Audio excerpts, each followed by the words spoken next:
Welcome to episode 214 of the Grip Strip Podcast, the Jumpman edition of the Grip Strip Podcast. We're recording this on April Fool's Day, but this definitely isn't an April Fool's joke.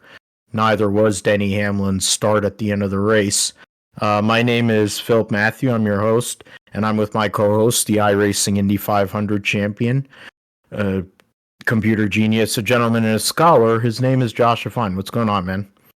I'm doing great, Phil. Of course, happy April Fool's Day. I don't have any April Fool's jokes on here, but I mean, it would be some April Fool's joke if NASCAR redacted the results of yesterday's race, but they're not going to do that. But yeah, the Jumpman's business partner himself, Denny Hamlin, goes out and steals the win from Martin Truex Jr. in the Cup race yesterday on Easter Sunday. Yeah, and happy belated Easter to those who do celebrate. We both had our respective Easter celebrations, and we're talking about that offline. We'll definitely talk about the Easter Sunday night race that started in the wet at Richmond International Raceway.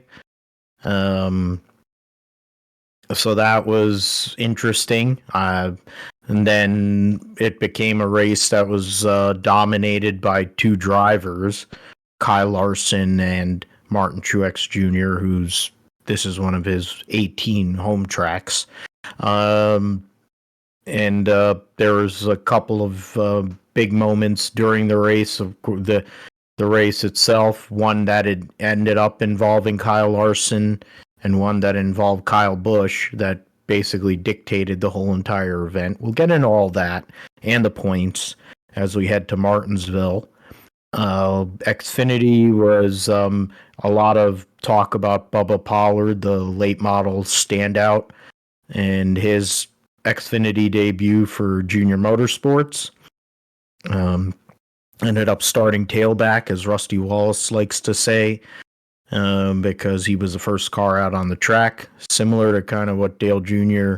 had to deal with when he's had to qualify for his one race or whatever a year because the 88 is a part-time car.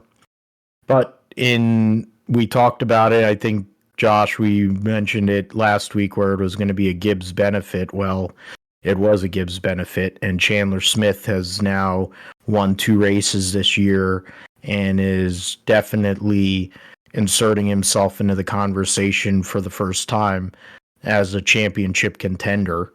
Last year, he won this race for Kaulig and then promptly disappeared for the rest of the season. This year, though, he's a factor every single week, while his full-time teammate runs 10th to 15th. And then the 19 car does random stuff. So we'll talk about Chandler Smith. We'll talk about the points.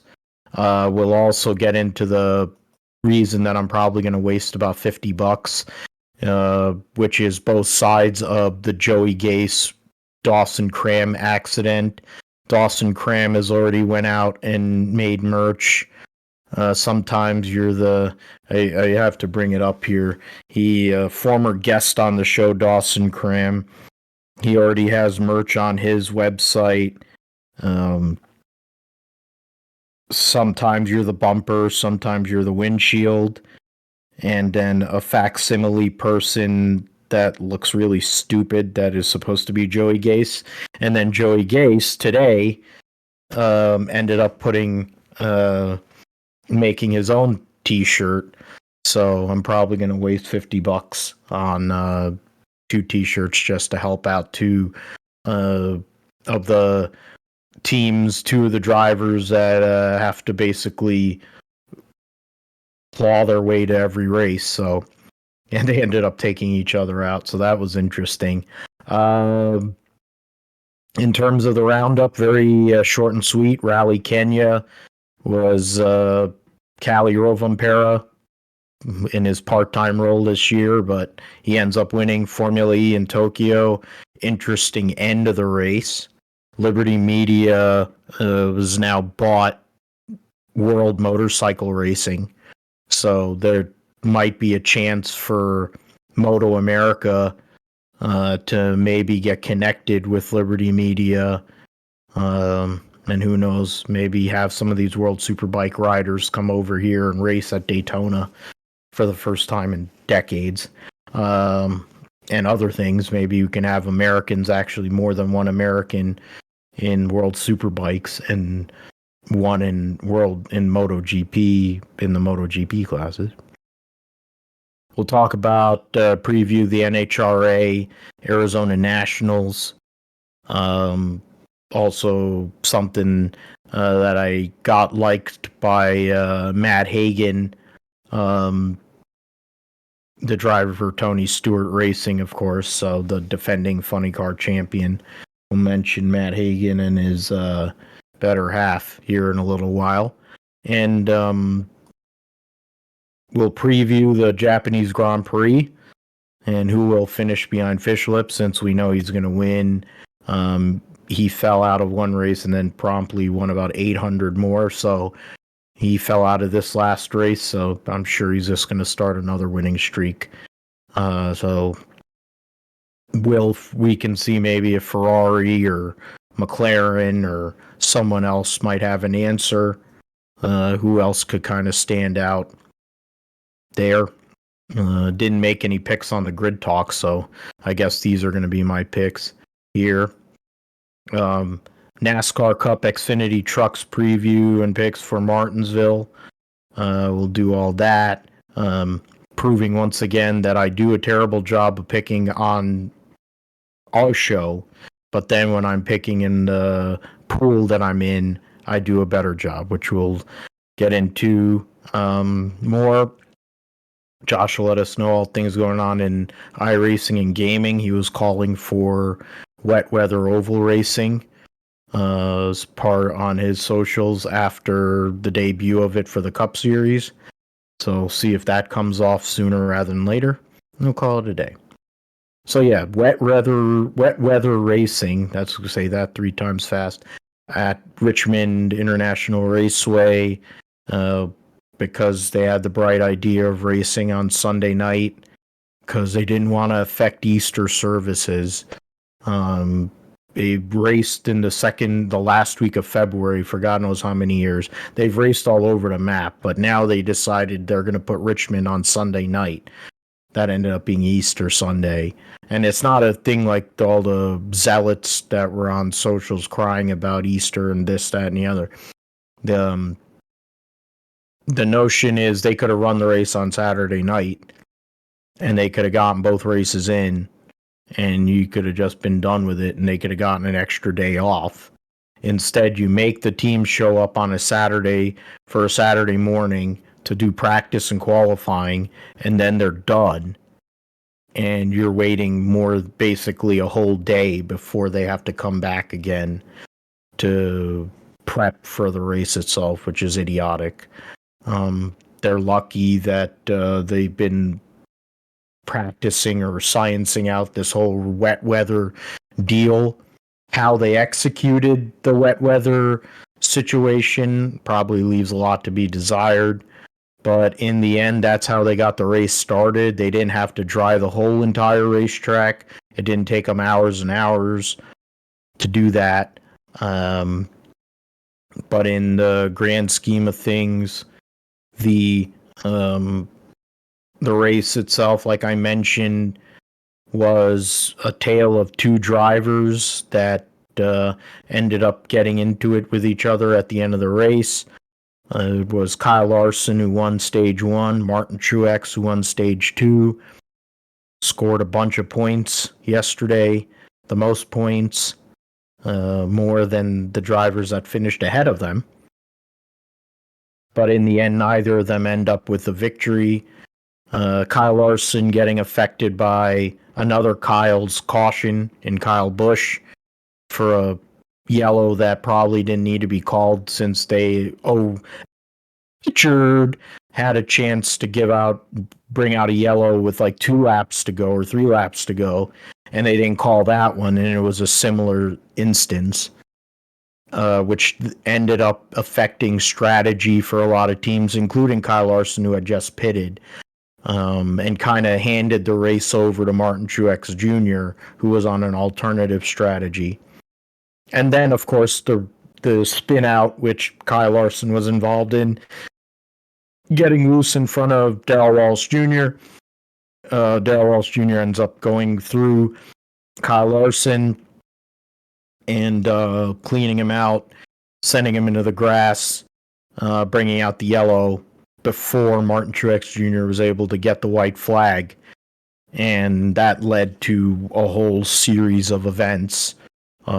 Slow pit stop, Denny Hamlin having a really fast pit stop, Denny Hamlin going and being an hour early on the final restart, Martin Truex getting butthurt about that, then getting butthurt about the fact that he got ran hard on the last restart by his teammate, even though it really wasn't that bad. Then he started to rage because he was around Larson. He's like, oh, I got beat because I got jumped on a restart. It's like, no, you lost the race on pit road. And the fact that, Kyle Larson got loose. And so I guess he probably wasn't happy with Kyle Larson, and he started slamming into him. He went and doored him down the back straightaway in a rage, and was trying to destroy his own race car like a Joe Gibbs racing driver would. But in the end, he was dominant for basically the last 250 laps of the race and didn't end up with the win. It happens. It's happened to everybody. It's happened to Martin Truex a bunch, but if you're a great race car driver like he is, it's happened to all of them. Tony has lost. I remember when Tony went and held a small water bottle in 2012 when he got screwed by a crap yellow, a debris yellow, and I think that one Clint Boyer won or something, or somebody like that, I think. So who knows, maybe, I don't know. I know that he won in the 15 car there. They showed it yesterday, and it's rare that he's won anywhere. So the fact that Clint Boyer wins somewhere, you have to give him a badge of honor because he's a moron. But either way, let's get into the results here of the Toyota Owners 400. Dennis Hamlin, the hometown hero, even though the majority of the crowd wasn't too keen on the result, gets the victory, leading 17 laps.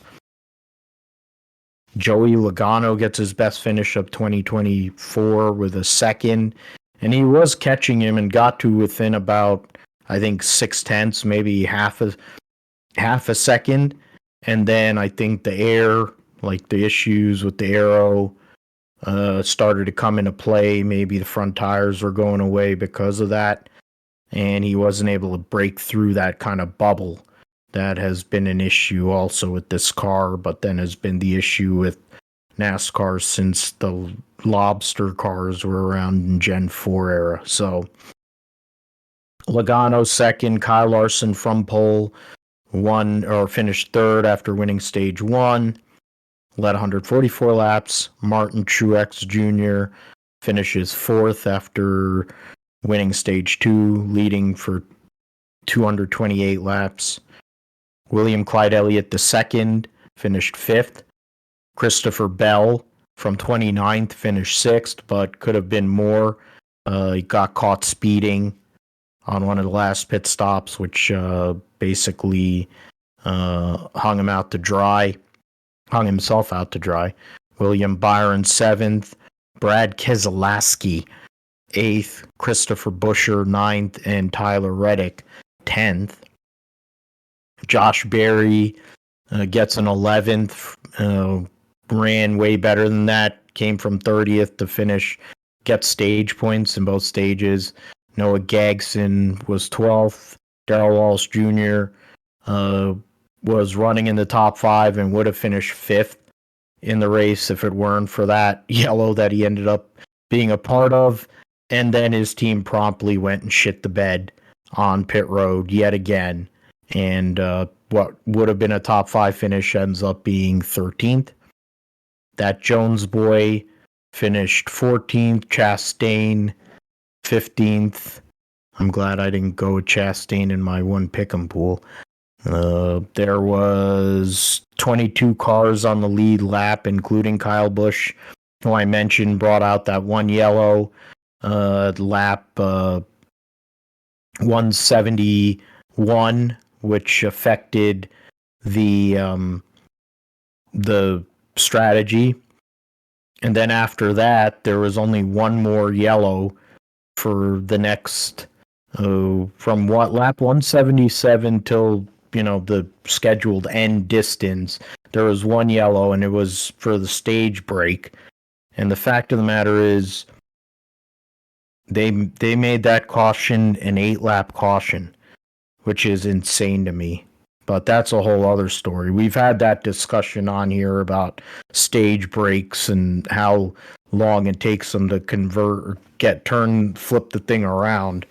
It doesn't take 8 laps to get done with a stage. I'm sorry, and then flip it over. I don't care that the commercial, if you're going to tell me 3 minutes of commercials and slow the freaking guys down. Like the other one was 14 laps. So you spent 22 laps under yellow for 2 stage breaks. I mean, what kind of... And then there was a wreck. I mean, granted, there was a spin there between Nacho Libre and Josh Berry, but I mean, that's crazy. And then they spent 16 laps under yellow as part of a competition caution plus a 2-minute plus red flag. I don't know. That's NASCAR for you. But in the end, we called Josh aptly named this episode Jumpman. So credit to you, sir. And you get to talk about the Jumpman himself, because Dennis Hamlin stole that one multiple ways from Martin Truex Jr. But really, in the end, it's just racing at the end of the day. And what was basically a 2-car benefit, I ended up seeing someone that wasn't either of them getting the victory. Yeah, Denny Hamlin, they're stealing the win. Real advantage by getting on pit road, off of pit road first, over his teammate there. So, really his crew got him the victory there, of course. But, of course, the real controversy is, did he go early in the restart zone? And seems like he went a little bit early in the restart zone, which obviously, it's kind of well known in the Cup Series, late race restarts. You're trying to win the race. You might start to go a little early and get there and everything. And also you're trying to prevent the guy in second or the guy on the outside from, jumping you and overtaking going into turn 1. So, yeah, there's a lot of factors in that, but it looked like he went a little early there, and Denny's all but admitted it there. It looks like NASCAR, even though all that happened, they called it good, but just hard to go back and say, hey, we don't want we're going to take the win away or penalize you because you jumped the start. Obviously now it's already gotten past that and everything, but definitely a lot of people have pointed out what Denny Hamlin did. Josh Wise on Twitter, it's especially known in the Cup Series, go early, fire early. So I mean, Denny did what he had to do to win, but it's all on NASCAR to be able to penalize Denny when they had to, and they could have done it right there after the restart, which effectively probably could have handed the win to Martin Truex or Joey Logano, but they chose not to do it. So now they've got to either just go on without this and not address the situation any further, or come out on Tuesday or something and say, hey, we made a mistake there. We should have not or we should have penalized Denny after that start. So that's on NASCAR to be able to make those calls, and they didn't. And to me, a lot of I think a lot of this is like, well, the restart, is always determined by the leader. The leader goes, and I've always held the view that, you go when the flagman signals green, or, when the tower, when they signal green, and that's when you go. But of course, the leader reserves the right to restart the race as well. So, yeah, it's kind of an issue there when he, clearly looks like he jumped the start there, but he got the win, of course, and then not only did he jump the start, but looks like maybe he ran Martin Truex kind of to the outside in turn one there, and of course Truex was upset about that after the race, and of course Truex took it out on Kyle Larson as well, and ran him into the back of Denny Hamlin on the cooldown lap. So frustrated for Truex, of course, but I feel like he's a guy that just gets easily frustrated like that, and any situation like this, or when he's behind lap cars or anything, gets real easily frustrated. But that's kind of how Martin Truex is, I guess. But that happened, of course, and the other guy that was really dominant in this race, especially in the wet weather, not Denny, but golfing buddy for Denny, Kyle Larson, very dominant as well, but faded back late in the race. Got tighter and tighter, and then also got was the benefit or the cause of the last caution there, getting loose and getting spun out by Darrell Wallace Jr. there. So yeah, the controversial ending there to the race, but yeah, Denny now the second driver to repeat this season as a repeat race winner. So he moves up in the point standings as well. He's up to third place in points. So yeah, already a good start for the year for Denny Hamlin. And so now we'll see how the rest of the year goes for him, as he's all in this year, allegedly, according to what he said on his podcast, and trying to manifest his first career Cup Series title. We'll see if he can actually go and do that. Getting a couple wins early in this season, though, doesn't hurt. It gives you a lot of time to do some R&D. It's the same thing with William Byron. Essentially, he's going to do R&D and probably end up winning a couple more races in the process of doing that. One thing I'll say, though, the short track package itself at Richmond, we've had it on a high bank short track. Now we've had it at Richmond. And the racing, to be fair, Richmond has not been the action track for a long time. This package, I don't think really did much of anything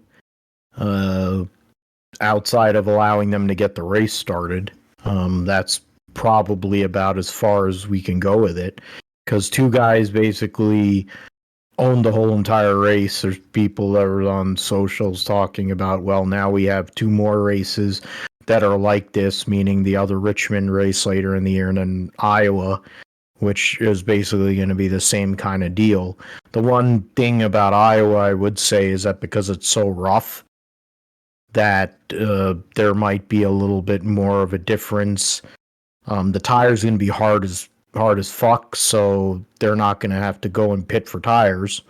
But the track surface is really, really brutal, and that is going to lead to a little different kind of action compared to Richmond, which is very smooth, or relatively smooth. And the sweeping corners, the corners are also all right. There's not really a whole much of deviation. So that's something. And Truex being butthurt, it's Martin Truex. Go and put on a pair of Depends, just get it over it. It's like, you've won how many races since 2016, bro? Like, you've won a championship. I get you drive for Toyota, but you don't have to prove that you drive for Toyota that much. Going like full Keebler Gibbs on that. But, whatever. I figure he'll win at one of his 17 other home tracks at some point this year, because he's been fast. and all the Gibbs cars have been fast, especially with this package. They're fast every single week they use it, so he might just go and win at Martinsville on Sunday. So it's gonna be a processional race anyway. So if he can qualify well, may put it away right then and there. Josh mentioned the points. I'll go over here, and right now Denny Hamlin and William Byron, they both have 2 wins, so they're the theoretical points leaders. But Martin Truex Jr., even with the issues yesterday, is the points leader by 14 points over Kyle Larson.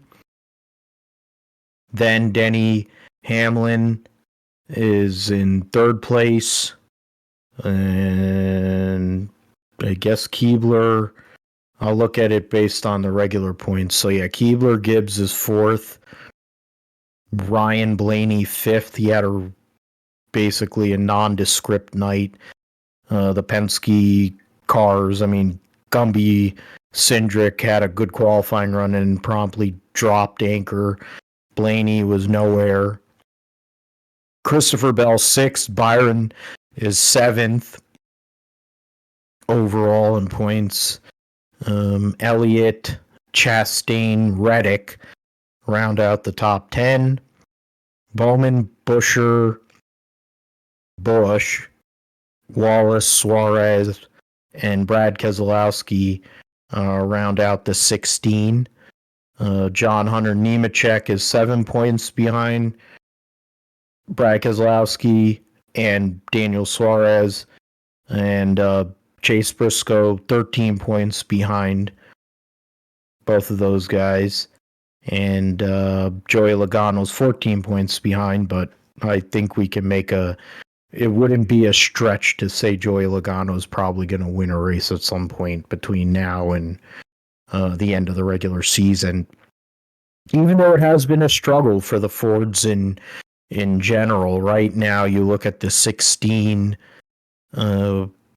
if they decided for whatever reason to end after 7 races of the regular season, we can go and start the playoffs. Only 3 Fords are represented, while I think, 6 Toyotas are represented. Every Toyota is in the playoffs. That's from Gibbs, basically. You have Eric Jones in 22nd in points, so he's kind of lurking and has had pace here and there. Yeah, so I mean, that's the points right now. Martinsville would be, I guess, would have a lot of similarities in terms of what we saw this past weekend. But I mean, Hendrick and Gibbs have been the dominant teams for God knows how long. So, and Martinsville's a track where, 40 years ago or whatever the fuck, Hendrick won their first race. I wonder if they're running those schemes this week, if they're going to run the 40th anniversary schemes this week at Martinsville. But I think Hendrick is running the 40th this weekend. Yeah, because all their cars are going to be, I think they're going to be red or whatever. Yeah, red. Yeah, so, and then because it would be cooler if they just ran all of them with the white, with the red side trim, like what they ran when Jeff Bodine won that race. But whatever, I think even when he debuted his team or whatever, they used blue with the white, and they had chrome wheels. Like, that would have been also an interesting one, but that's beside the point. Whatever. The Xfinity race was definitely not interesting. The booth was not compelling either, even though Joey and Brad know each other so well. You'd think they'd have way better chemistry, but the race was basically, it is the Toyota Care 250. It was a Toyota benefit. I will take credit, though. I did pick Parker Retzloff as my wild card, and he did qualify on pole.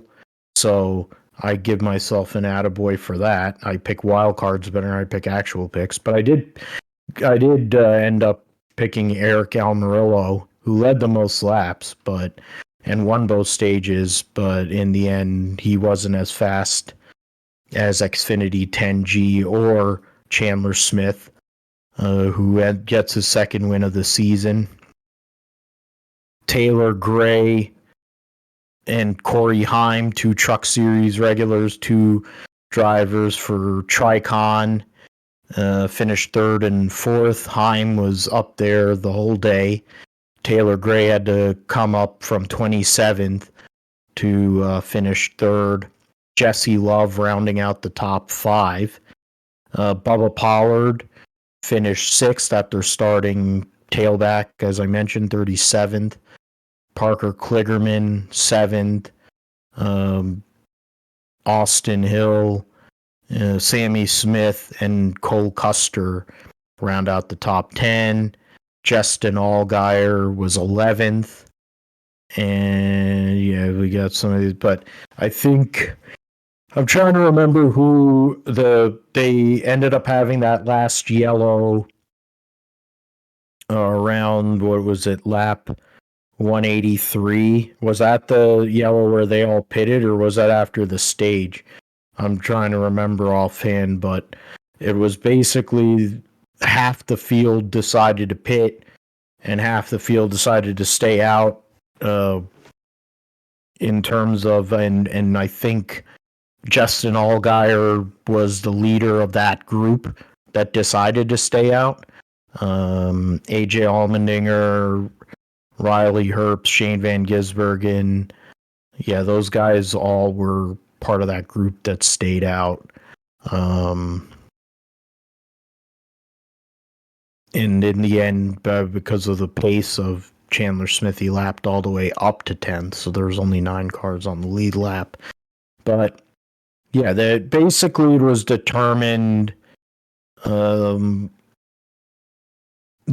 that 178. Yeah, basically that caution that involved, which we'll get into in a little bit more later, with Dawson Cram and Joey Gase. That determined basically what we saw in the end,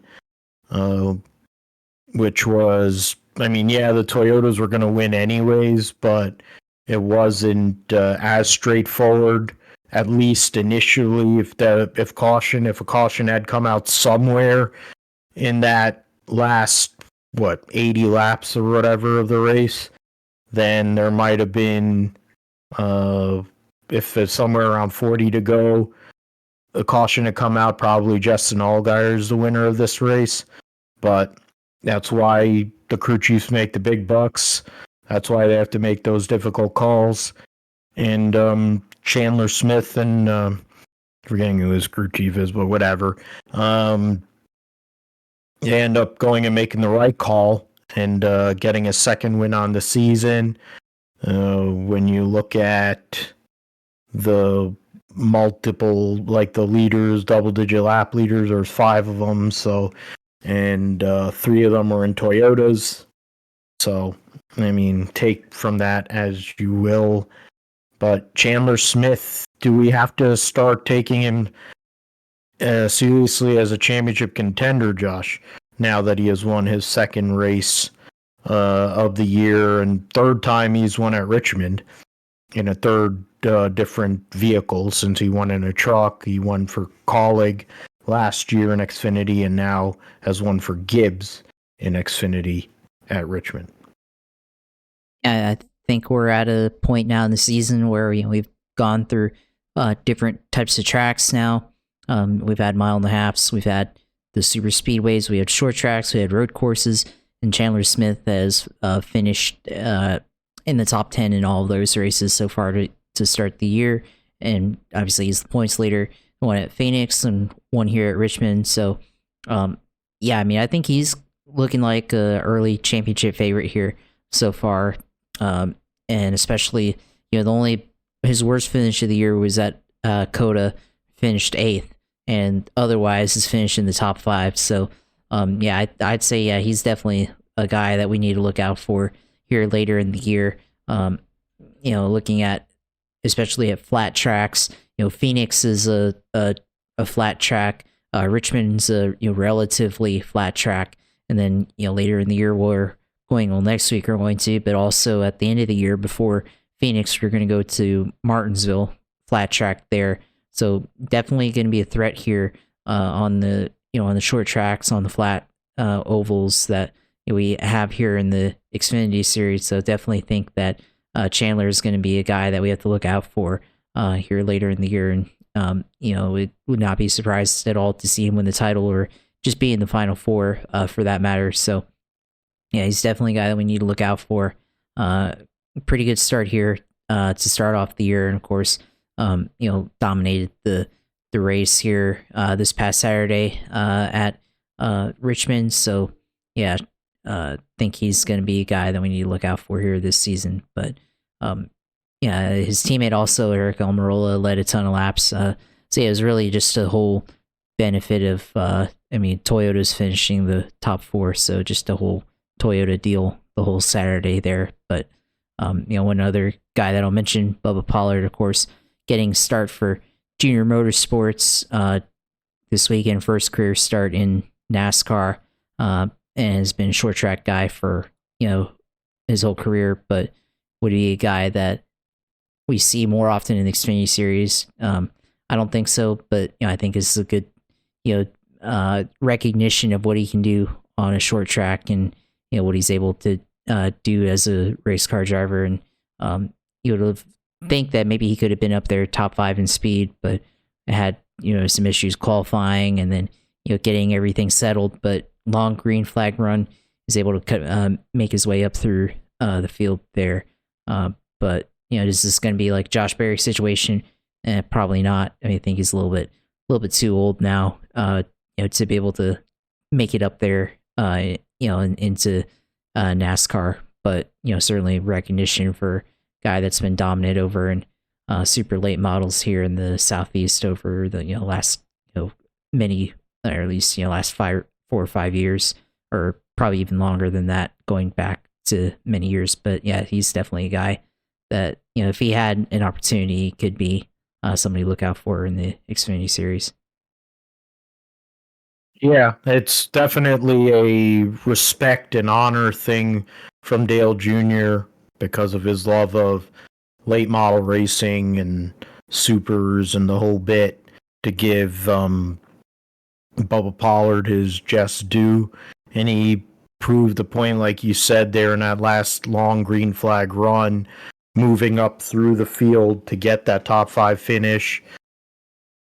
I guess we really will be left wondering if he had speed in practice, in the short practice session. He was one of the fastest cars there, and then promptly had to go out first in qualifying. If he had actually had a decent draw, or if he was in a car that runs regularly, does he qualify up front? Does he make these Toyota drivers sweat?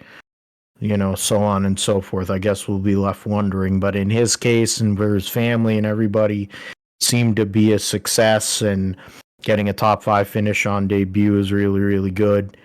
And he gets to go and keep on doing what he's been doing for many years, which is go and win big time late model races. And he can also say, well, I did it against the Xfinity guys and I was able to hold my own. So credit to him on that.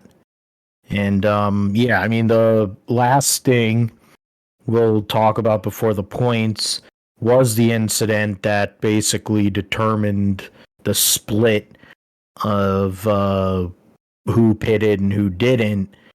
Was a wreck that saw former guest of the show, Dawson Cram, proceed to basically drive Joey Gase halfway down the straightaway and then into the turns 1 and 2 fence. And then Joey Gase, which is funny to me. It reminds me of when I went to Bristol the one time, which was a nightmare, and it's still probably affecting me for all the crap that we had to go through just to go to that race. And I ended up getting his autograph, and I think it was his Cup debut or something. He was debuting for BK Racing or some crap, or it was one of his first starts in the Cup Series or something like that, Joey Gase. And this is going back, I think, was it 2016, 17, whatever. I remember that race because also, other than the nightmare of having to go and all the stuff that went on with it, but Kyle Busch ended up passing Eric Jones late in that race to get the victory. Eric Jones was a rookie that year, driving a second car for Furniture Row with 5-hour energy on it, and probably had the fastest car, but just didn't have the experience to hold off Kyle Busch there. So yeah, so Joey Gase, somebody who I've met and gotten an autograph and buried somewhere in all my memorabilia, and getting sent by Dawson Cram. He goes and then rips off the deck lid off of his own car, and then proceeds to try to Tony Stewart it or Dale Jarrett the deck lid into the window. I guess that seemed to be the overarching theme, or the way that it looked. In the end, it did hit the windshield, because he just was a little bit off with the timing. But in the end, Joey Gase got his point across. And then in turn, both of them are now going to get merchandise opportunities out of it. I don't know how much it costs, how much it's going to cost for Joey Gase to repair that race car. He's going to have to sell a lot of t-shirts to do that, but Dawson Cram saw it as a marketing opportunity, and now Joey Gase is as well. So I guess all's well that ends well, but the Dawson Cram definitely arc-a-braked into a guy who had given him an opportunity in the past in Joey Gase, and then Joey Gase set him on fire, threw a deck lid at him. That's good stuff right there. That was the most entertaining thing that happened in 2 days of racing at Richmond, was that, because otherwise it was a boring, god-awful event, which is depressing to me, because I remember Richmond back in the day actually being good. The racing was actually good. You were able to pass. There was fall off. I think it all went away once they stopped resealing the track every year, along with all these other aero things and stuff. But yeah, I mean, Joey Gase and Dawson Cram being the story of the race basically tells you how bad that race was. I mean, being the story of the weekend tells you how bad the racing was in general for 2 days at Richmond, but so be it, right? Let's get into the points. Josh mentioned Chandler Smith is the points leader by 10 over Inbred Hill. Cole Custer's third in points, Jesse Love fourth, Riley Herbst fifth. Basically, Custer's in his own world, and then Jesse Love starts everybody else. Right now, you got Jesse Love, Herbst, Allmendinger, Allgaier. Has had plenty of bad luck to start this season. Kligerman, Sammy Smith, Buckshot Jones, who blew up and then hit the wall. Sheldon Creed, who's been generally incognito or just not there in general compared to his teammates. And then Anthony Alfredo, by 1 point, is in the 12th and final points spot. The battle itself from Sheldon Creed to Parker Retzlaff, who got his first career pole, is only 10 points.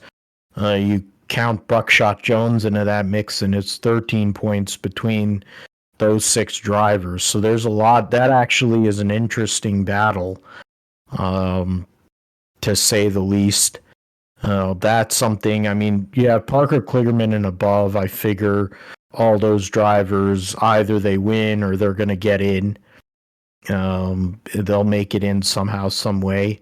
So then once you get past that, I figure SVG is going to win at some point. Sam Mayer is going to win at some point. So that's going to start condensing that point situation.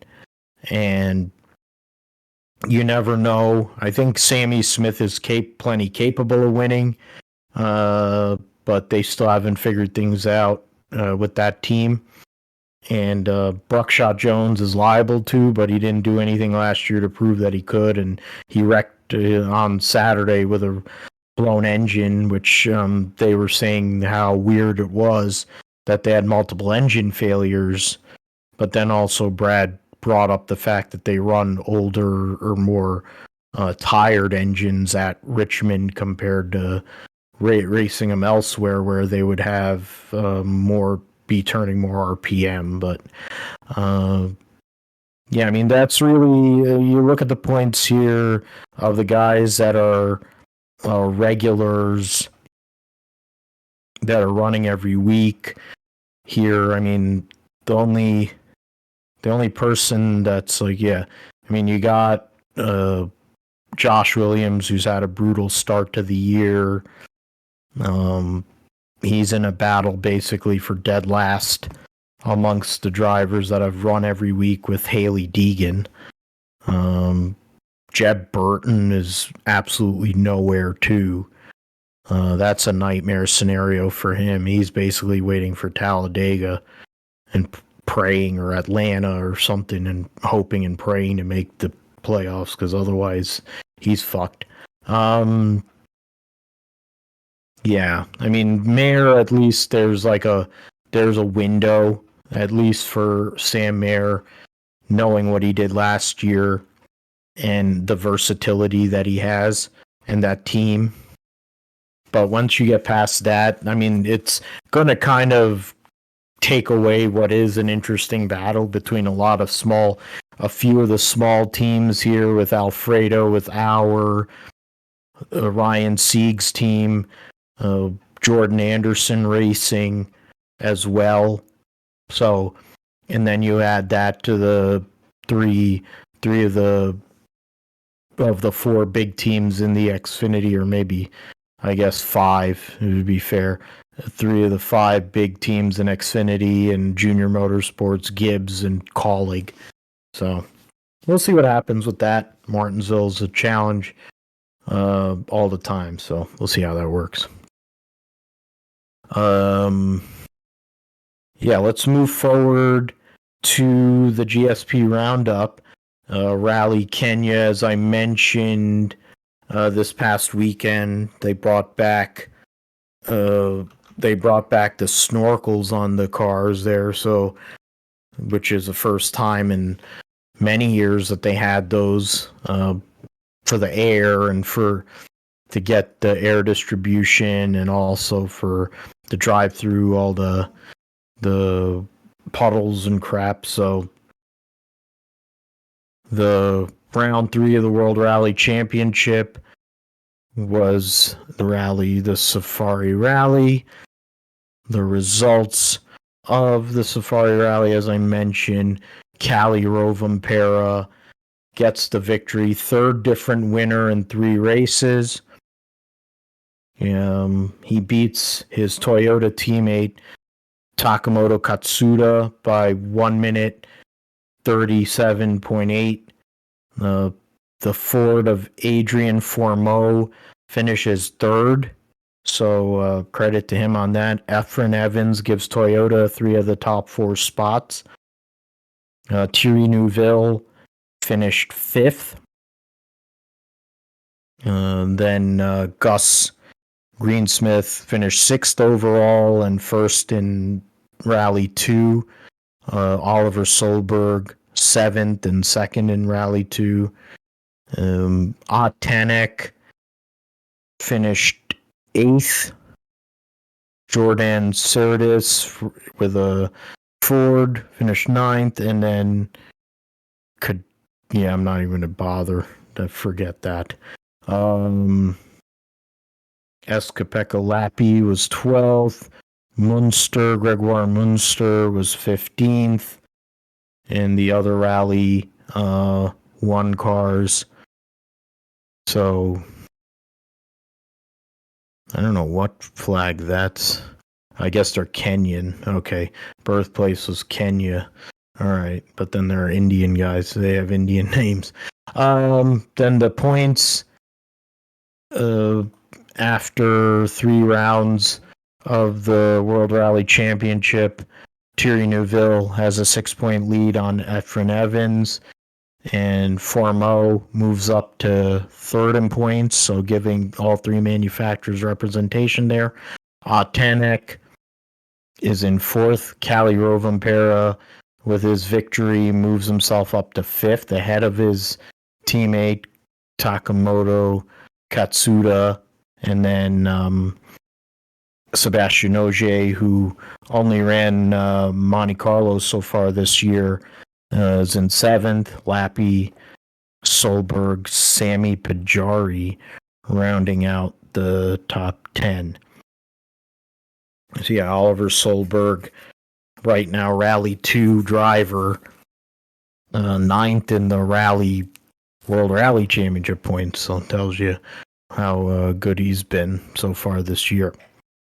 Let's move to Formula E in Tokyo, the Tokyo E Prix.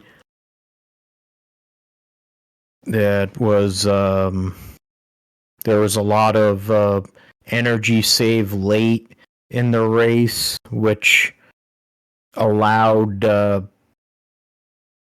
based on Oliver Rowland, was leading the race late, but ended up having to save, and in the process allowed Maximilian Gunther by to get Maserati their first win of this season.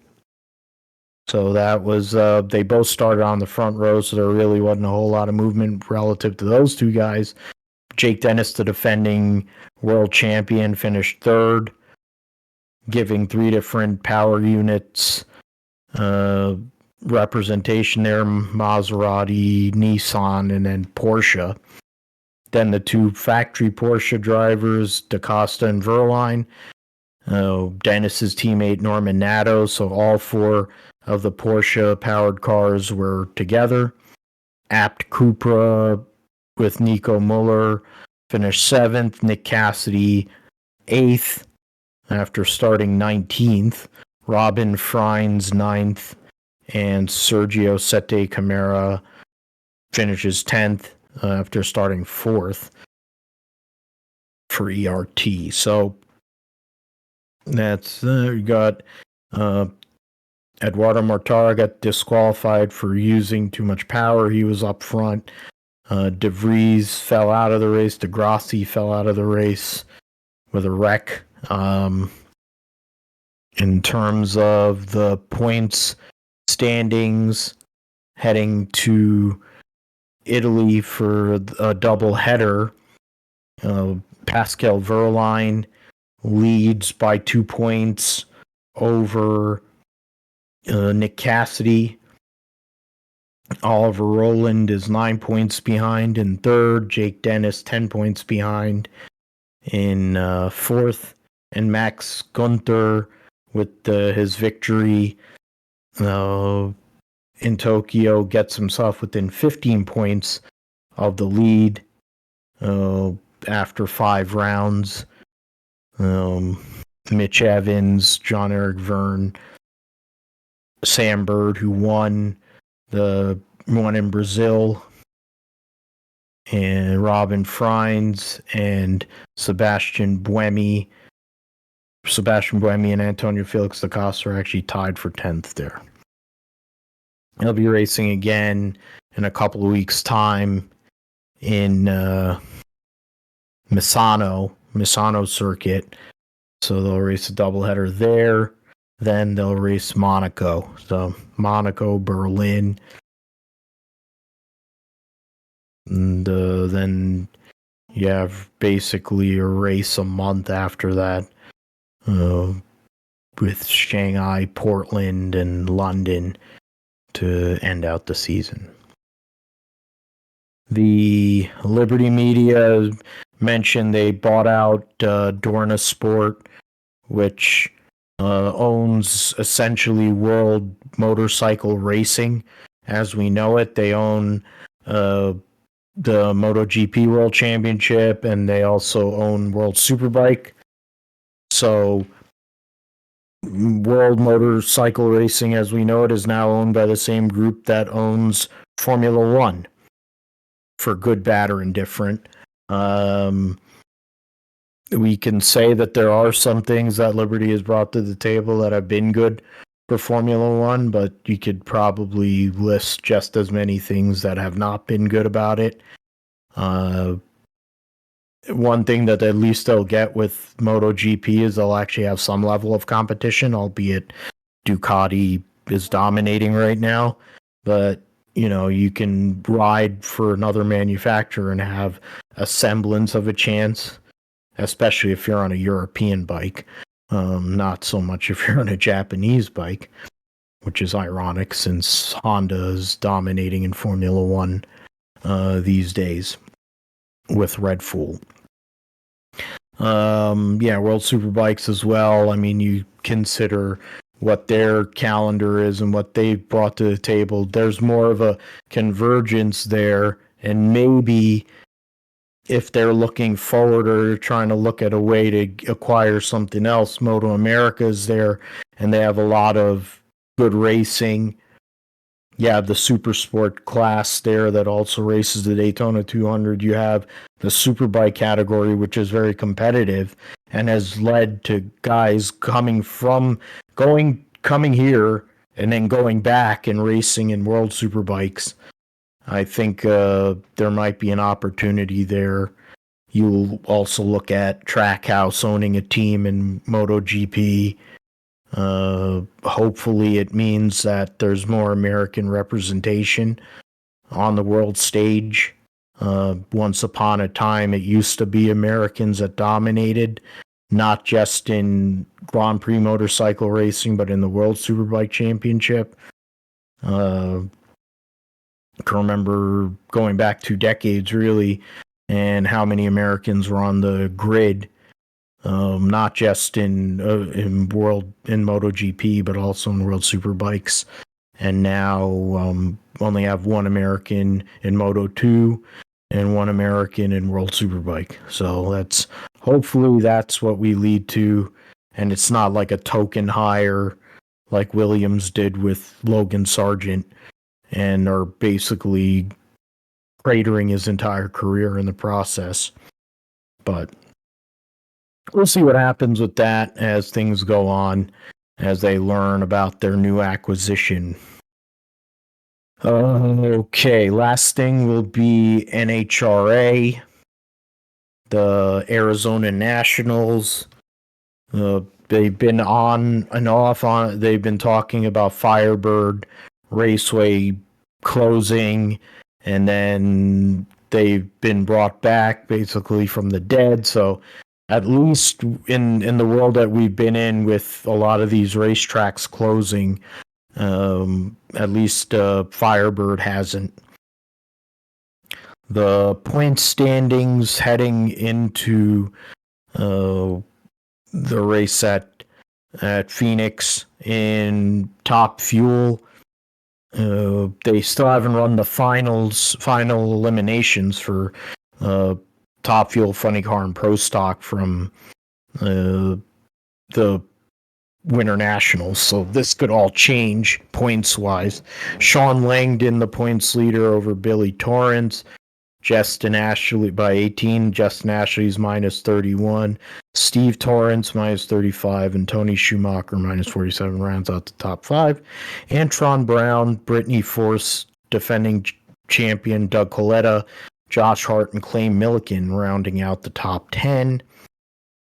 Tony Stewart is tied for 11th with Sean Reed. Mike Salinas got out of his car for his daughter Jasmine, so Jasmine right now, after racing at the Winter National, she's 15th in points, so we'll see how that all goes. In funny car, J.R. Todd has a 29-point lead on Matt Hagan, 47 on Ron Capps, 48 on Austin Prock, 49 on John Force. So 4 former champions in the top 5.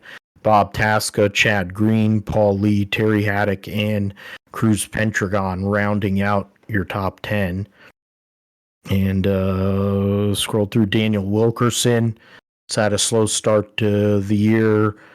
Buddy Hall, who's driving for Big Jim Dunn.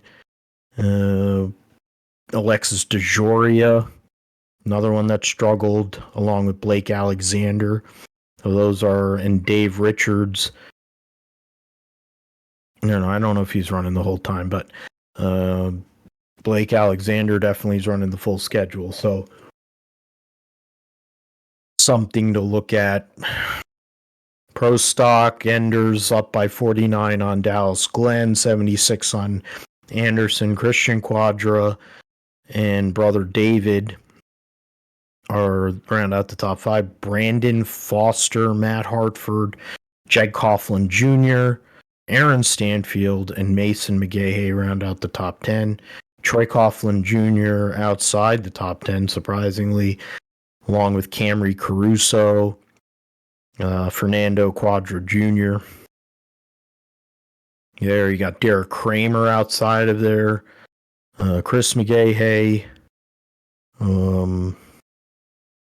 Yeah, so that's just amongst some of the other drivers that are outside at the moment. And then Pro Stock Motorcycle, Gage Herrera over Matt Smith, Ellie Tonglet, Angie Smith, and then you have Steve Johnson, John Hall, Richard Gadsden, Mark Ingerson, Chase Van Zandt, and Hector Arana Jr. tied with Gianna Evaristo and Kelly Klontz, 1 point behind them. Ayler, Gladstone, Bud Yoder, and Chris Bostic. So we'll see what happens here in the Arizona Nationals. And competitors. So this weekend will just be Top Fuel Dragster, Funny Car, and Pro Stock, along with Pro Mod. Stan Shelton with a Ford, a couple of Fords, and then Chip King with the Dodge Charger. And yeah, otherwise the vast majority of the cars in the Pro Mod category are all Chevys, mostly Chevy Camaros. Then in Pro Stock, they don't bother to put the number of cars that are in the field, which is annoying.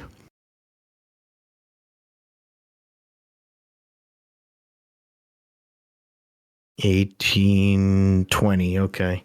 So 20 for 16, so it's not a bad turnout for the Pro Stock category. They're running every race this year compared to recent years, so something to look at. Jed Coughlin, Sienna Wild Gust. That is a name. Fernando Quadra Jr. running a Ford with a actual Ford engine. Yeah, so that's basically the usual suspects. Nobody out there really. Okay, in terms of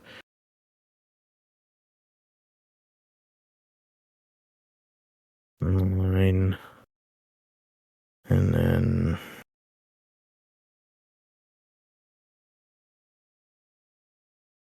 18 cars for 16 spots, so 2 cars going home. For funny car, you got, Terry Haddock, who's just kind of a field filler. Austin Prock there, racing the car for Robert Height. Jeff Deal, Jim Campbell. So those are, and then you got Bobby Bodie, who you can never count out, capable behind the wheel, and they can surprise. So as long as they make the show. And then in Top Fuel, there's Smoke right there. Oh, so there's 16 for 16 based on my rough math. So nobody going home. So there might be a little bit more conservative running to make sure they get through the weekend itself. Jasmine Salinas, as I mentioned, will be racing the Scrappers Top Fuel Dragster for the foreseeable future. You got Krista Baldwin out there. You got some of these other people. You got Tony, of course, trying to get past the first round for the first time in 2024. So that's something that we'll have to go and look at and see how that all works out. What is a PBRC? Yeah, so we'll see how that all goes in at Firebird. What is now Firebird Motorsports Park? The one thing I did, I'd be remiss if I don't mention my newfound fandom for Matt Hagan, and it's largely because of his significant other, who is an absolute piece of ass. She went and posted herself, Chloe Hudson,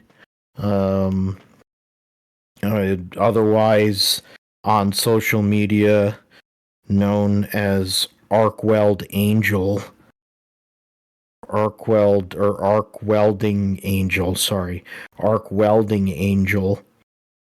Since I'm gonna go on there, yeah. Oh, that's cool. Going and cutting trees down. So there you go. Shows her ability with plenty of power tools. But the picture that she has in her Easter, she says Easter church service at 10:30, weld repair at 3. And let's just say that I would probably there would be a question about who would last the full 4 seconds of that run, and I think Matt Hagan, I have to give him credit if he's able to last the full 4 seconds, because Christ almighty, that is a beautiful woman. That is a lot of woman right there. Oh man, her and her friend Constance Nunez, then now that's some good following. If you want to go and look at beautiful women that know how to know their way around a car, and especially when you're disturbed like I am, it does the job. But yeah, credit to Matt Hagan that he's able to satisfy her and still somehow or another get behind the wheel of a funny car and drive it to the level that he does. I would probably pull the Nnamdi Asomugha and just kind of, take it easy behind the wheel, because I want to save my energy for what I'm doing in bed. But that's the credit to Matt Hagan. I mean, I guess we have to give a undercard credit to Tony Stewart that he's able to hold out with Leah, but we'll see what that is. He's already got his whole strat together. If they end up expecting, he talked about it on Speed Freaks. It might have been one of the funniest things I've ever heard in my life. And Tony's said plenty of funny things in the 25 years that I've been a fan of his. But the whole discussion about him and if they were expecting child and how he would handle it might be one of the funniest pieces of audio he's ever had in his illustrious career.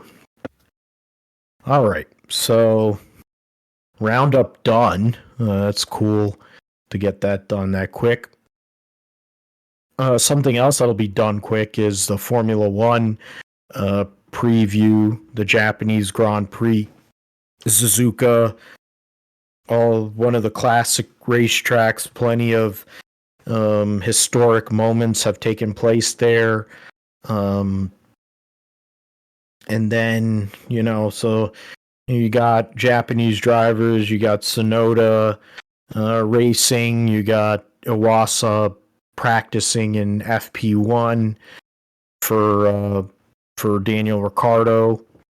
The points heading into the Japanese Grand Prix: Fish Lips leads by 4 over Charles Leclerc, 5 over Sergio Perez, and then 11 over the smooth operator coming off of winning the Australian Grand Prix, and Carlos Sainz there. And then Piastri and Norris separated by 1 point. George Russell, Woody, 7th in points for Mercedes. Then you have the 2 Aston Martins and 1 Sir Lewis Hamilton rounding out the top 10, 1 point behind Lance Stroll. Only 2 points ahead of Ollie Bierman. So, and he's coming off of having a power unit failure at Australia too. So it's going to be an issue later in the year for probably losing grid spots because he lost one of his power units, or I don't know which components were affected, but probably affected components. That's going to be a problem later in the year. But let's see here. In terms of, I picked first last week, so Josh, you get first dibs. 1 Japanese Grand Prix. What do you say for who's gonna? I mean, I think we know who's gonna win, but who else will be on the podium with the guy that's probably gonna win? Yeah, I'm gonna say Max Verstappen is gonna win. Second, Carlos Sainz. Third, Lando Norris. Sainz and Norris round podium. And then for me, yeah, I'll also do that. Fish Lips to win. I will go with Eclair instead of the smooth operator, and Piastri rounding out podium there. So I'm just going opposite with the 2 teammates there. I don't think Mercedes is going to have a great weekend. They'll be battling with Aston Martin to see if they can get back into the top 5. I think Lewis just wants to have a good race. That would be a novel concept. Get through to Q3. That would be great because they got a couple of flyaway races here. They got Japan and then they have China. So they have the first time they'll be back there in many years. So we'll see how Mercedes responds. We'll also see if Logan Sargent will actually have a car to race this weekend. Last year he had decent pace at Suzuka and then binned it in qualifying. So we'll see if he's allowed or given a chance to even race this weekend at the Japanese Grand Prix. Okay, so now we'll move over to the Truck Series. They had a couple weeks off, so they're back racing the Long John Silver's 200. Will be on Friday night at Martinsville Speedway. 33 so nobody's going home. William Sawalich driving the one for Tricon. Mason Massey for Youngs. He's a full-time driver. Sammy Smith will be in the 7 for Spire. 22 for Reum Brothers, doesn't have anybody listed. You have everybody else. It's kind of the regulars. You have Bailey Curry's a full-timer, along with Matt Mills. And then you have Caden Honeycutt in the 45. Cameron Waters, that's the one interesting name for sure. The V8 Supercars driver for Tickford Racing, the Monster Energy Ford driver, is making his Truck Series debut at Martinsville. So people thought it was crazy that Shane Van Gisbergen would make his debut on an oval at IRP. Well, Cam Waters is out of his goddamn mind because he's doing it at Martinsville. If he actually makes it past the second stage, I would give him credit because he's liable to get run over by insert name here. There's plenty of people who are liable to do that. Of course, we look at early in the season, Raja Karutha winner. Ty Majeski's been fast everywhere, which has been his usual thing, but can he close? Et cetera. Last year, Corey Heim won in the wet, so we'll see how that goes. I'll go here since I picked last there, so I'll go first here. I'm going to pick Ty Majeski to win. I'll pick Ty Majeski to win here in Martinsville. It's a track that is right in his wheelhouse as a late model driver, late model standout. And then as a wild card, I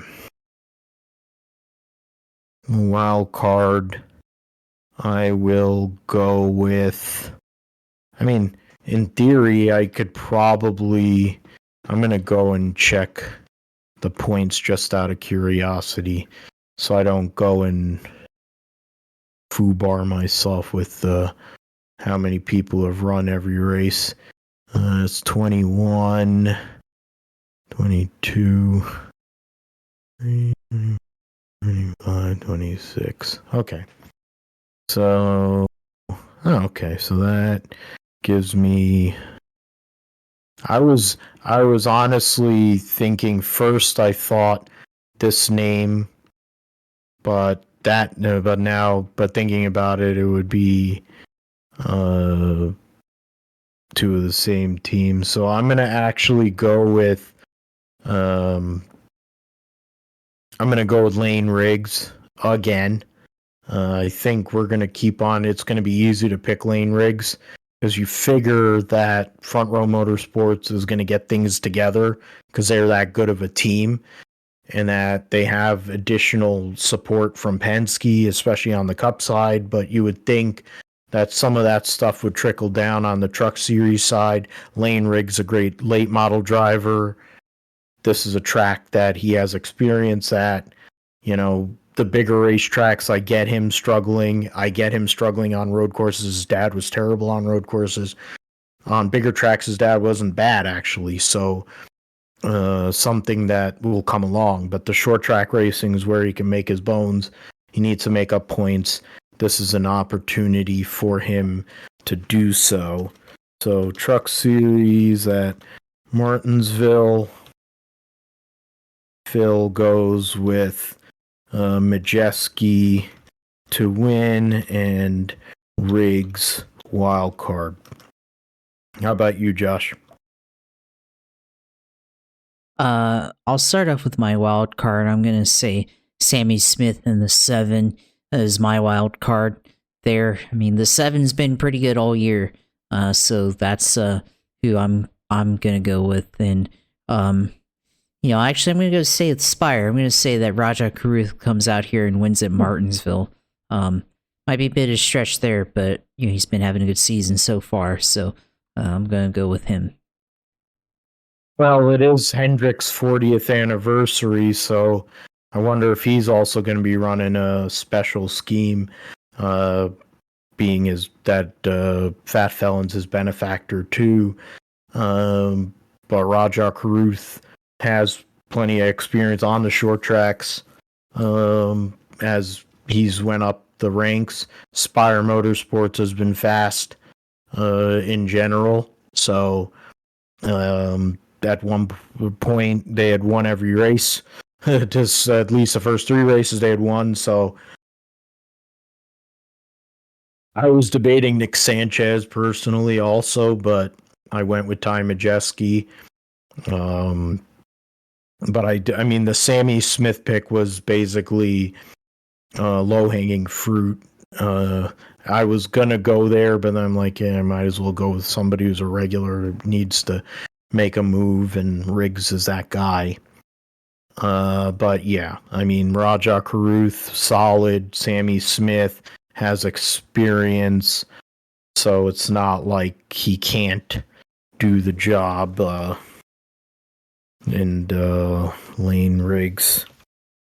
So there you go.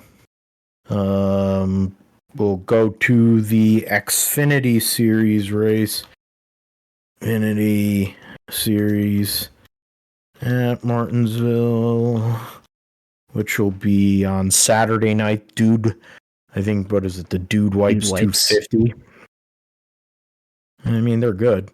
Dude Wipes. 39 for 38.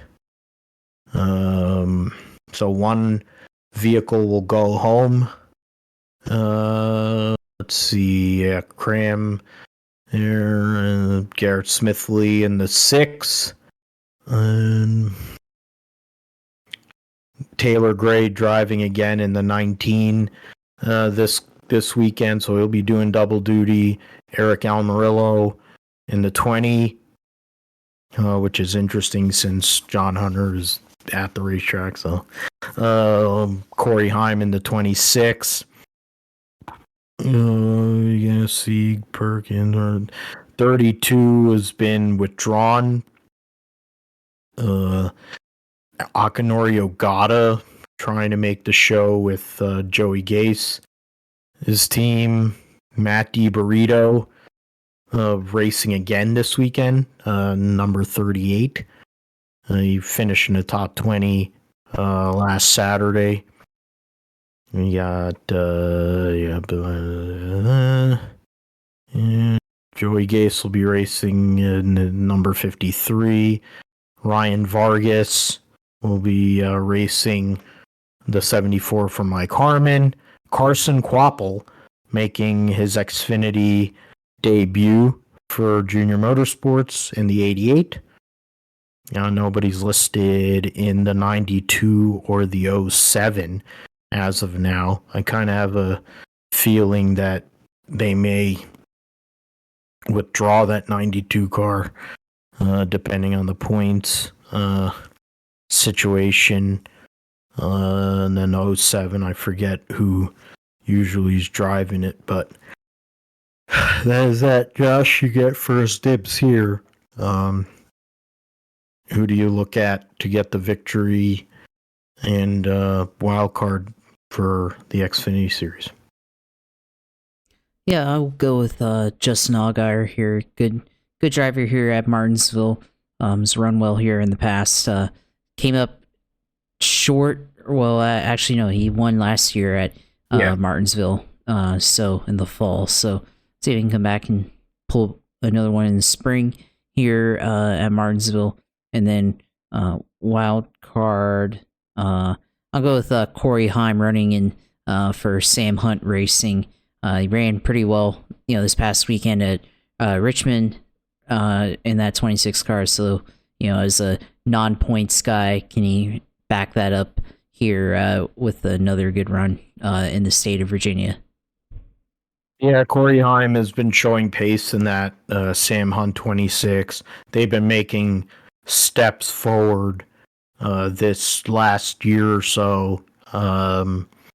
Not having to commit to one driver, I think, has made a little bit of a difference. But then theoretically, when you're committing to a driver that's got the talent of Corey Heim,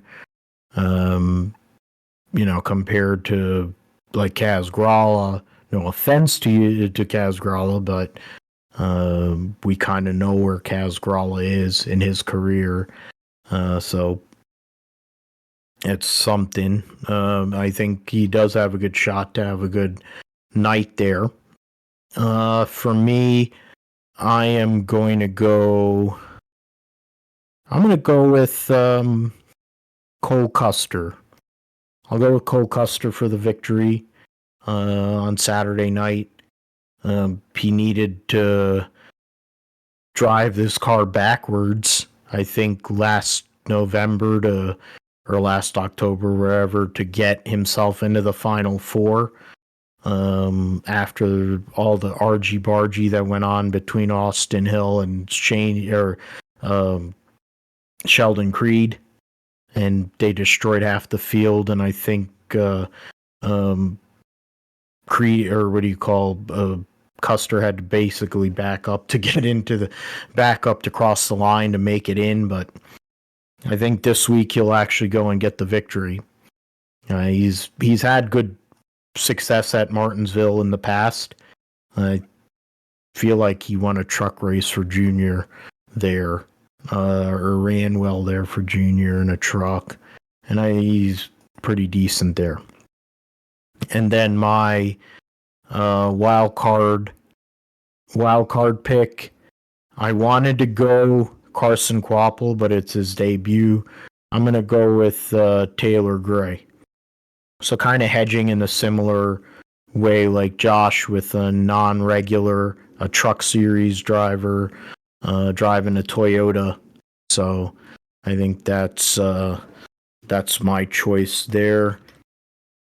So the win and Taylor Gray as the wild card.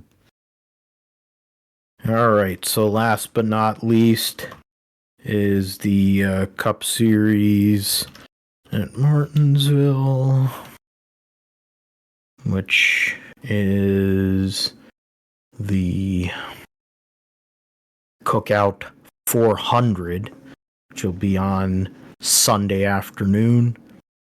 37 for 40, so no problems with qualifying.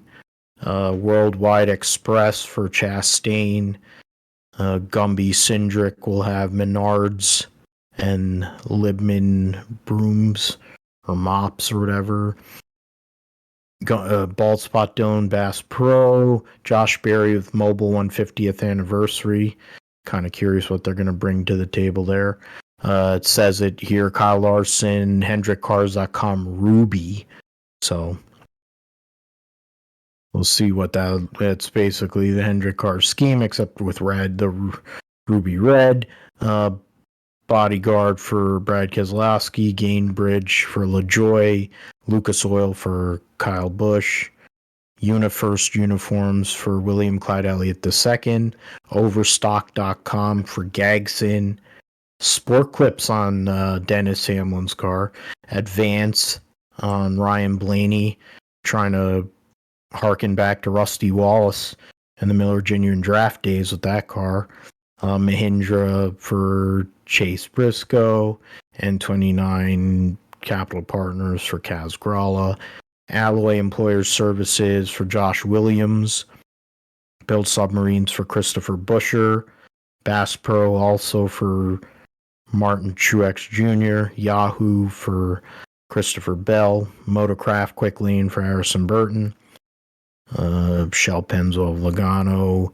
McDonald's for Bubba Wallace. Exalta. Byron, nobody listed for Daniel Hemrick. Long John Silvers for Michael McDowell. Carson Newman University for Todd Gilliland. Haas Tooling for Ryan Preece. He qualified on pole for this race last year and led the first, 30 or 40 laps or something, or won a stage, or I forget what, I think he won a stage and then went on pit road and then had a penalty and then had to fight back the rest of the day just to get back up towards the front. John Hunter Nemechek with Skip Barber Racing School. Eric Jones Family Dollar. Money Lion for Tyler Reddick. Sonny D for Richard, instead of it being on the 4 car. Ally for Bowman, of course. Ohanafy for Justin Haley. Monster Energy for Keebler Gibbs. I would assume that it's going to be Timmy Hill in the 66 for Carl Long. Zane Smith with Focused Health Delaware Life for Hocevar, and Freeway Insurance for Daniel Suarez.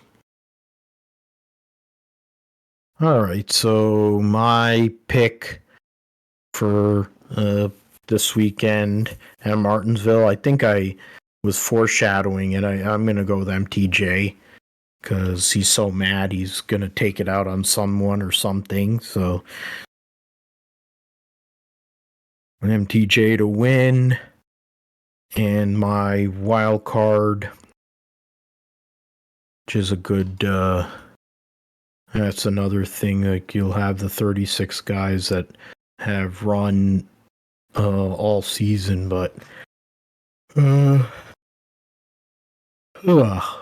35 actually 35 drivers that have run every race this season, out of 48, and that means the top 18. Oh, that works. I'll just pick Joey Logano because that's probably going to be the last time I'm going to be able to do that as a wild card. So I'm going to pick Joey Logano. Wow. And look, Joey Logano as a wild card because he's 19th in points. So that's going to be the last time I'm going to be able to do that. So I figure, why not? All right, Josh, you get the last call here. Kyle Larson was the defending race winner. First win at Martinsville last year when he got it. It's a Hendrick track. I mean, if there's not a such thing as a Hendrick track, really, it's the 40th anniversary. So I guess it's leading towards a possibility of that, but I would also say that you can't go wrong taking a Toyota either. So what are you picking? Are you picking either of those, or are you going to go somewhere else? I mean, it's a good pick there. I'm, for Toyota, I mean, you have Hamlin that could easily win, Truex easily win. I mean, Ty Gibbs ran well there last year at different points in those races, and then Chris Bell was also a good pick, of course, won that one back in 2022 there. But yeah, I think I'm just going to go with Kyle Larson again this week, especially with that 40th anniversary of Hendrick Motorsports, number 5, the original Hendrick ride there. So yeah, can't go wrong with Young Money, him, as Kevin Harvick said, and as the young kids say these days. there, and then As the code word Yeah. from his podcast, since they have one every week. yeah, and looking forward to the next code word there, which a lot of that's actually in my vernacular these days, at least, but keeping up with what people are saying these days. But my wild card this week, Josh Berry, former Xfinity winner here at Martinsville, of course, and he's actually, with the short tracks the last couple of weeks, Bristol being one of them, and Richmond has ran pretty well, so I'm going to go Josh Berry here, hopefully having a good run in the top 15, maybe top 10 run here at probably his best racetrack, as a driver here in the Cup Series. Yeah, definitely. This is the heart of where Josh Berry comes from. He's won the 300 there in the late models as well for Dale Jr. I feel like that was the case. I might be wrong, but memory seems to go these days. But I definitely remember him winning, like Josh mentioned, winning that Xfinity race, which basically was was the catapult that has him now in the 4-car, driving what was Kevin Harvick's car for Tony Stewart. So, solid picks there. And I mean, him and Rodney Childers are starting to really figure each other out. I think what Josh needs, I think Childers is getting there. He knows that the cars are not that good. They're basically, right now, Stewart-Haas Racing is an 11th to 20th place team. So if they're doing anything in that realm, then that's good. If they do anything better than that, it's a victory in a sense. So they were really fast at Martinsville, both races last year. Briscoe was able to have good runs. I mentioned Priest getting the pole. So I mean, and then Almirola always seemed to do pretty decent when he was there with the 10 car. So I mean, there's a lot of potential there. So we'll see what happens with that. Going veteran heavy on my side, but two guys that have won a lot of races at Martinsville. So we'll see how it all works out. Okay, Josh, it's your time. Let us know what's going on in the world of iRacing.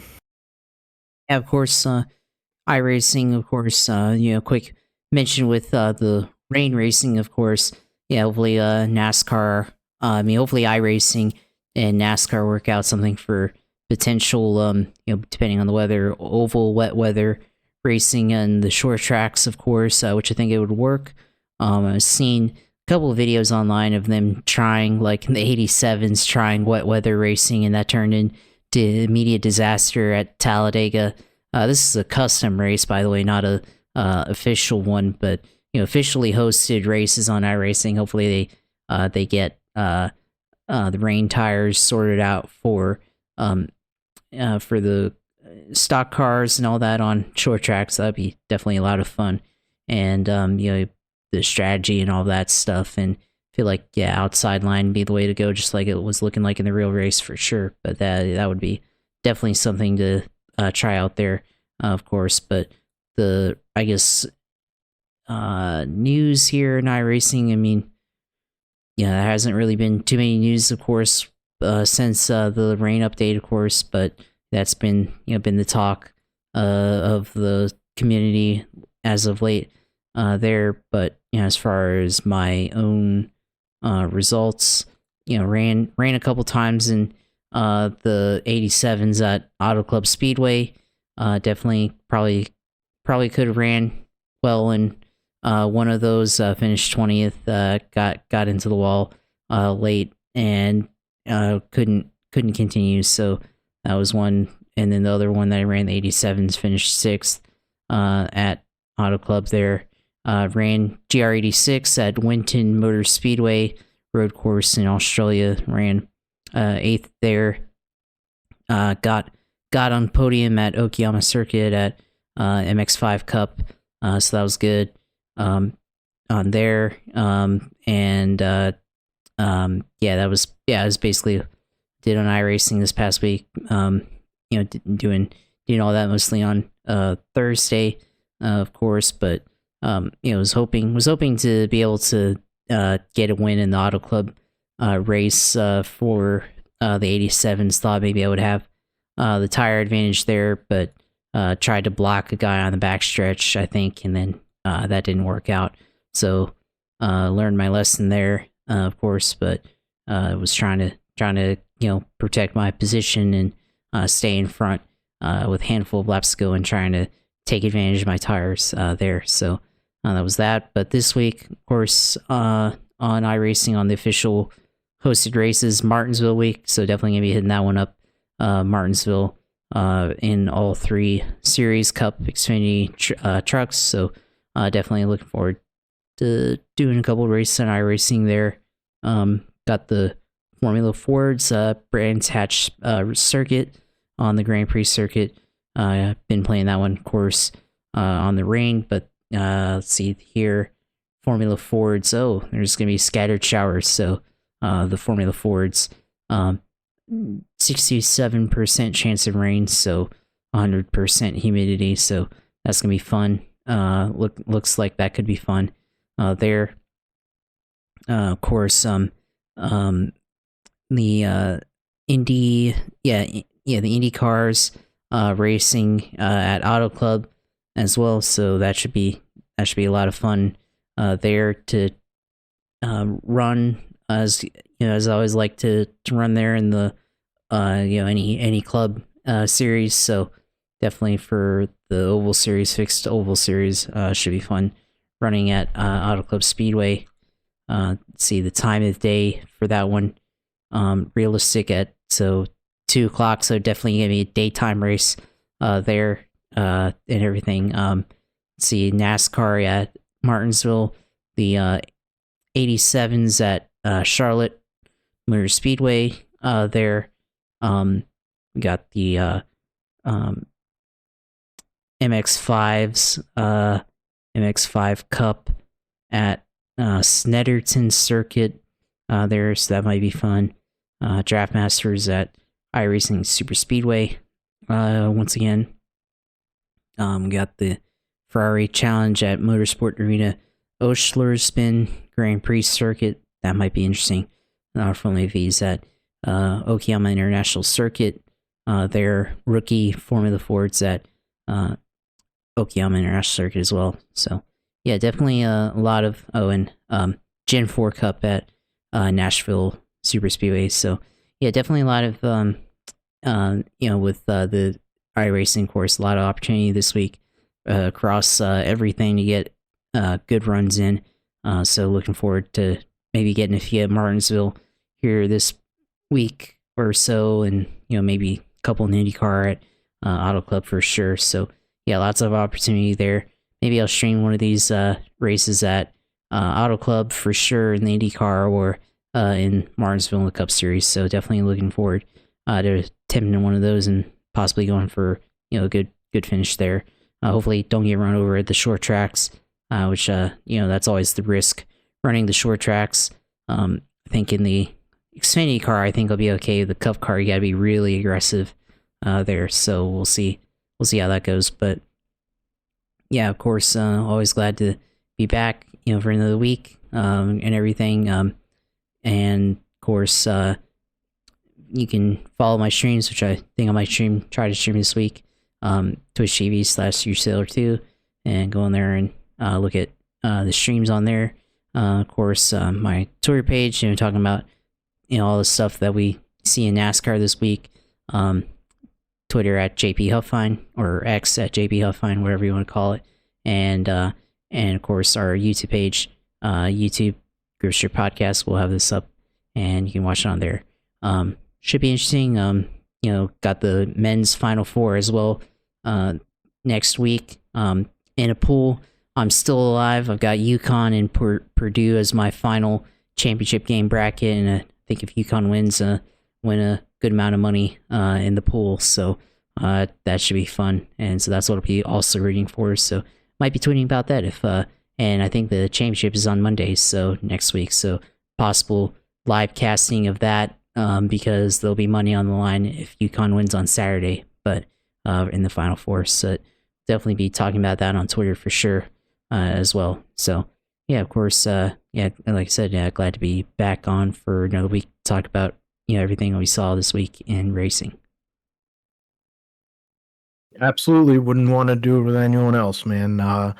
We have fun doing this deal, and I have fun doing this. It's a combination of shooting the breeze, going and bench racing, and shooting the shit and saying crazy stuff since I can do it, since it's our deal, and of course, providing information, being proper journalists here on the Gripstrip podcast, tongue in cheek, saying that these days, but also, the way journalism's gone these days. But you can find me at PG Matthew 28.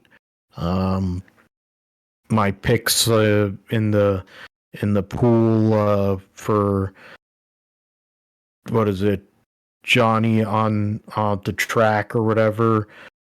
Pool. I'm trying to see here. I lead the points. Yeah, Johnny on the track. Twitter Fantasy League. I'm the points leader after I nailed consecutive winners early in the season with Daniel Suarez at Atlanta and Kyle Larson at Vegas, which really wasn't a stretch. And then I think at Daytona, I'm forgetting who I had there, but I can bring it up right here. I have it written down. So I didn't pick Byron, I know that, but I picked Bowman. Yeah, that's what it was. So I had picked the the first three races. Then I had Will Byron at Phoenix. That went to hell. Christopher Bell at Bristol. Could have went better than what it did. Chastain at Coda, and then yesterday I picked Denny Hamlin. So that's 3 winners so far. Continue to maintain the points lead. You can find that. I don't post it out there, but it's out there, PG Matthew 28. You can find us at Gripstrip Pod on Twitter. You can find the Gripstrip Podcast basically anywhere you listen to podcasts. Especially on Apple and on Podbean, where's our host site. And then, as Josh mentioned, the YouTube page. You can find the audio also on my personal YouTube page, but then Philip G. Matthew .com, philipgmatthew28.podbean.com. Both of those are ways you can go and listen to the Gripstrip podcast. So we'll have this episode out and also last one, get them all out there, and we'll see next week. We'll talk about the NASCAR at Martinsville. We'll also talk about Japanese Grand Prix for probably 10 seconds. We probably will have college basketball on, do a little live cast as long as Josh is still up with Connecticut, since Connecticut is pretty dominant. We'll talk all about that next week on episode 215. And it's actually a tradition unlike any other, since it'll be the pre-Masters episode, so we'll have to be extra snooty and arrogant, like every member of Augusta National is, like that idiot stick Roger Goodell, who gets paid $30 million for being a shill, and he's a member at Augusta National. What a joke.